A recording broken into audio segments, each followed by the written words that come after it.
Good morning, everybody. Welcome back to the Evil Shenanigans World Headquarters and Training Center. And so I've had a few questions about these spears I've been making and like how I make the handles and all that good stuff. So I'm gonna make a short video on that today. First, some people have pointed out that I'm not wearing one of my Evil Shenanigans hats, and there's a really good reason for that. The very last one I had, I gave to my friend Eli, and he's wearing it. And so when he gets big enough, he and his dad can come over here and we can make a knife together. So he'll have an Evil Shenanigans hat. So I'm wearing one of my hat from my friend Jason. I've been wearing this in a while. It's all crusty. So Eli, wear that hat, enjoy that hat, listen to your mom and dad, eat your vegetables, clean your room, all that good stuff. So you can, when you get big enough, you can come over here and make a knife. So, all right, let's take a look at what I've been doing with these spear shafts. Okay, so the kind of spear I've been, I guess, emulating is a Zulu Iklwa. So they had a really long blade, kind of a shorter shaft on them. They were used, I guess, more like a sword. They weren't really necessarily thrown. This one has the fuller forged in, and I'm leaving rough forged texture in the fuller and up on the flats. I've still got to finish this one out, but I just heat treated it a day or two ago. I guess a couple of days ago. We went out of town for some family stuff last couple of days, but anyway, so it's got kind of a convex grind on the blade shape. You see it comes down, you know, all the way to sharp pretty much.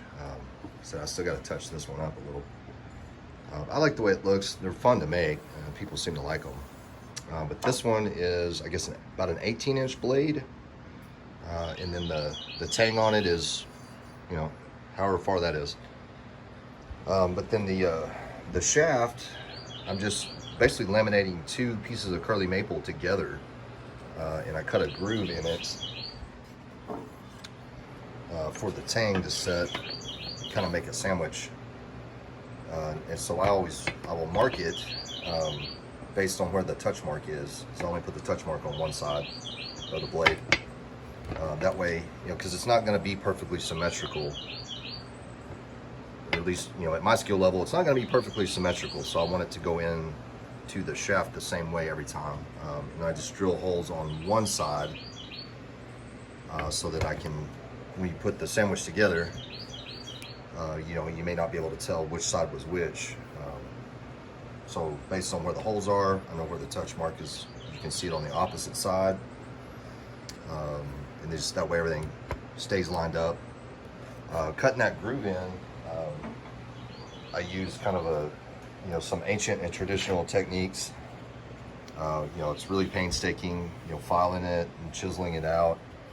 It takes a long time. You know, but I just kind of like that. I think it's worth all the extra effort to use those chisels, and I just use a router. It's the ancient, you know, tribe of DeWalt technique that I learned. So basically, however thick this is, you know, I just set the router to half that depth. Like this was right at a 1/4 inch thick. So 1/8 inch groove cut into each side. If anything, go maybe slightly over. So there's a little bit of a gap because when I put the blade in and the pins, I'll use the epoxy, and it likes a little bit of a gap. It seems to do better if there's a gap. You don't want to squeeze it all out. So anyway, it seems to work really well. It seems to hold. They're pretty tough. For laminating these two together, I've just been using wood glue. Like I'll paint it on both sides with a paintbrush and then sandwich it together. Clamp it all down tight. And you know, I'll have the blade in it when I do all that stuff, so everything is lined up right. That way, you know the blade will go in, and then get it all clamped up and solid, and then I'll pull the blade out because then I'll fill this thing up with epoxy and start shaping the spear shaft. But that's really it. It's not terribly hard to do. It takes a little bit, you know. It'll take a few times to get everything fit. You just want to make sure there's not a gap up here, you know, where your blade goes in. It's nice and tight. There's not really a gap up there because that'll look bad.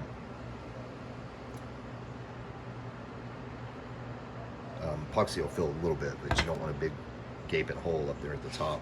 You know, once you shape all this stuff up. This one I think I'm going to do a couple of things different on. I'll try to do, maybe I'll do another short video when I get it all kind of wrapped up. Anyway, but I'm enjoying making these. I've made 4 of them so far. One I made for Blade Show Texas was bought there at the show. I guess 2 were ordered from people at that show, and then another collector who has a bunch of my stuff wanted one as well. So this is his. This will be the last one. So I've got to get ready for Blade Show West in October. And since this isn't my full-time job, it takes me a while to get all my stuff gathered up. So I've got a couple of big projects planned for Blade Show West. Hopefully they'll be really, really cool. In my head, they're really cool. We'll see how they turn out. But, and then I'll have the whole bunch of those Tweety Bird knives and the Predator skinning knives. I'll have a few kitchen knives, I think, and a few like Hunter Seeker knives, maybe a couple other odds and ends of things, but not a whole lot. I guess more inventory than I did last time, but it's kind of a bunch of the Tweety Birds and Predators, but then just a couple of really big like show pieces. Anyway, I guess let me know what you think of the spear. The other ones I've made are posted up on Instagram and Facebook and all that junk.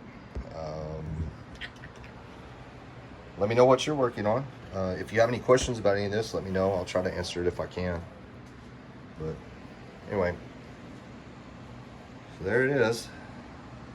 Just a little more cleanup work on the blade, and then I'll have this glued up today so it'll set overnight. It usually takes, you know, several hours for the wood glue to dry good enough, you know. Anyway, let me know what you think. Let me know what you're working on. Let me know if you have any questions. Thanks for watching, everybody. Have a good day.